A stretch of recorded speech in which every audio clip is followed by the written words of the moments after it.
বৃষ্টির মধ্যে কেমন লাগছে আপু? তোমার কেমন লাগতেছে ভাইয়া? আমার ভালো লাগতেছে আপু। আমাদের তো সমস্যা হচ্ছে, ডিভাইস ভিজিতে যাচ্ছে।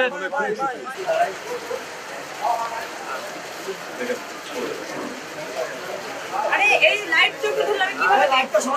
এই লাইটটা একটু চাপতে। মহিলাদেরকে দেখতে হচ্ছে না, গায়ে পড়তে হচ্ছে।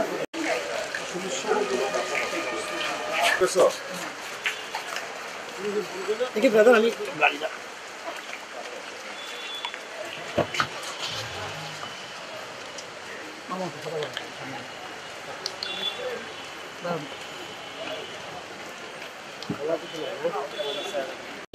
আজকে পরিমণি পূর্বের কোর্টে জবানবন্দি দিয়েছিল। আজকে জেরার জন্য দিন ধার্য ছিল। পরিমণি সকালেই এসে কোর্টে হাজিরা দাখিল করে। পরবর্তীতে কোর্টের ব্যস্ততা থাকায় কোর্ট সেকেন্ড হাফে আমাদের মামলাটি শুনানির জন্য রেখেছিলেন। পরিমণি 3টা পর্যন্ত বিজ্ঞ আদালতে ছিলেন। পরবর্তীতে অসুস্থ হয়ে পড়ায় উনি বিজ্ঞ আদালত থেকে চলে যান এবং আমরা একটা সময়ের দরখাস্ত করেছি, দরখাস্ত মঞ্জুর করেছে। আগামী 9/9/2025 তারিখে জেরার জন্য আবার দিন ধার্য আছে। বিকেল পর্যন্ত অপেক্ষা করার পর সে অসুস্থ হয়ে পড়ে, যার কারণে আমরা তার পক্ষে একটা সময়ের দরখাস্ত করি।